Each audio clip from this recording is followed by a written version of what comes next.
Hey everybody, wanted to check in and see how everybody's doing today. Got my Calgary Hitmen jersey on today for hockey season. Those of you that like hockey, maybe you'll appreciate that.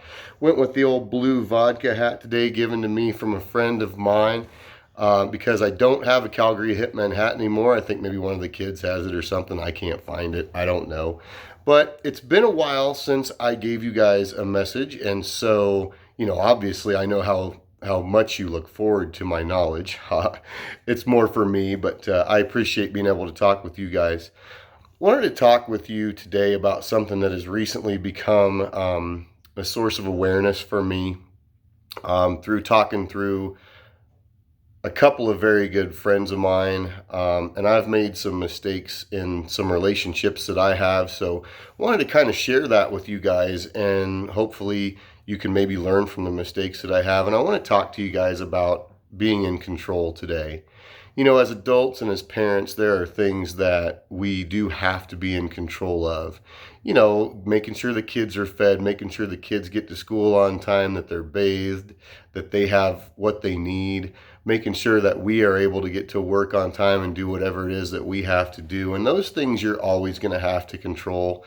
And that's controlling what you can control. What I want to kind of focus on is controlling the things that you can't control. All of you guys know that on the 31st of August of this year, I fell and had to have hip replacement surgery because of it. And I have been kind of in a dark place since then, and I've hidden that from you guys. Kind of hidden that from a lot of people. Only my closest friends really know some of the struggles that I've been going through. And, it really is, I think for me, it's the fact that I'm 42 years old and that during this recovery process, I feel like I'm about 20 years older. I feel like I'm about 62 or 65. And that really has weighed on my kind of mortality. If we're facing truths, I'm middle-aged at this point. But my body has felt like I'm much, much older.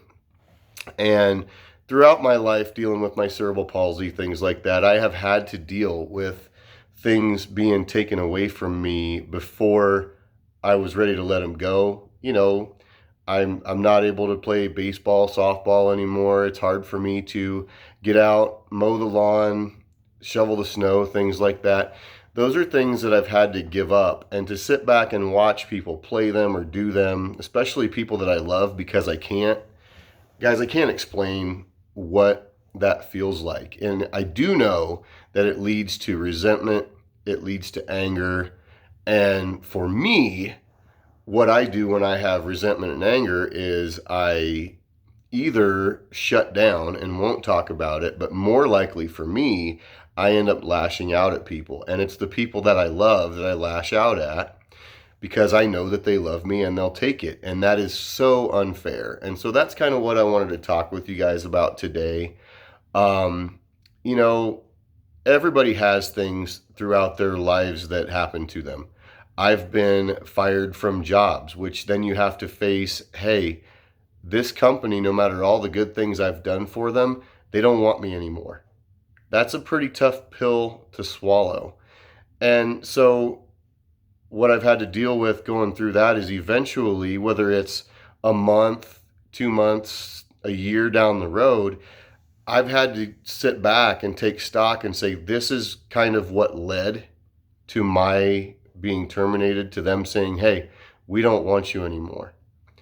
And that's, again, that's really tough to deal with. But I would urge you, if you're dealing with that, especially for guys, if that's something that you're dealing with, make sure you're talking to somebody about it. I don't know whether that person is a therapist. In my opinion, it should be your spouse, because if you're married or if you're in a serious relationship, the one person, in my opinion, who should know everything about you, whether it's the things they love, the things they hate, all of it, that person is your spouse. If you can't let go of some of that control, some of that ego, some of that self-medicating, whatever it is, if you can't let go of that, eventually you're going to grow to resent other people. You're going to grow to resent yourself, even at some point, because you haven't dealt with the true issues that are at hand. And that was what was happening to me.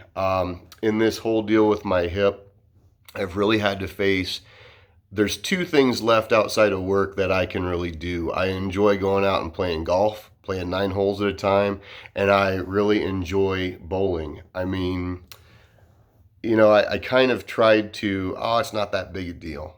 It's not that big a deal, and push it down and push it down. But man, I got to tell you guys, it is. It really is. And these last two things that I'm still able to do, I want to, when I have to let them go, I want to be able to let them go on my terms and say, hey, this hip problem, this cerebral palsy, this attitude did not defeat me. I've just decided that I don't want to do it anymore. Because if you think about it in terms of like an athlete, if someone gets to play 15 years, 10 years, think about like a Barry Sanders type of person, right? Barry Sanders played 10 years in the NFL, I think, and he left on his own terms before injuries got to him, before things got bad. And now he still has a very good quality of life. Whereas some other people who, they can kind of tarnish their legacy because they just keep trying, and people see their skills diminish.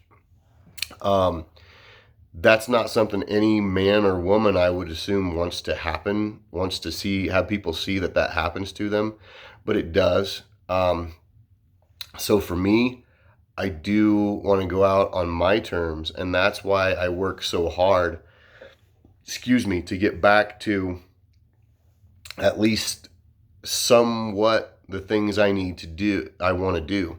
And for me, luckily I have a wonderful spouse. I sat down with her last night and just kind of talked to her about it and said, look, this is what's going on. And I do feel a lot better today. Guys, girls, if you're in a relationship where you feel the need to be in control, I would urge you to please stop feeling that way. The other person's there to help you. Obviously, they love you. They're in a relationship with you. Let them carry some of your burden and you carry some of theirs. And I promise you, things will look better. And I'm just so grateful that I took some time and talked to my wife about it and said, hey, this is what's going on. And she didn't offer any coaching like I would, because she knows to just listen and, just acknowledge how I'm feeling. And then I think it also showed her, hey, now I understand what you're going through. And so instead of me sitting back thinking, why are you acting this way? Don't you care the same way about me as you did? Things like that. Now she knows this is something I'm dealing with. And so if there is anything she can do to help, or just be there as a shoulder to cry on if I fail, or if I decide I have to leave, or if I get fired, or whatever it is, at least she knows what's going on, and it's not a blow to her ego. It's not a blow to her psyche. It's not a blow to our family. So I'm not taking those frustrations out on her. I'm not taking those frustrations out on the kids. It's something that I would urge anyone. If you're having issues with anything that you're dealing with, make sure you talk to your spouse. If you don't have a spouse, make sure you talk to, a pastor or a therapist, something like that. Get those feelings out so that anxiety goes away, so that resentment goes away. You guys will feel so much better if you do. I know I do. I want to just take a second and pray for all my friends and family that are going through things. And I want you guys to know I'm here for you. If there's anything I can do, let me know. If you need somebody to talk to, I'm here. But find somebody. Don't let yourself and your need to be in control just rule whatever you do. And I'm going to close down the way that I have been closing down these last couple of little thoughts from the man cave. I hope somehow, some way you show love to someone today, whether it's calling them up and telling them, whether it's giving them a hug, whatever it is. Find some way to show love to somebody today, and you'll get love shown back to you. Thanks, guys. Bye-bye.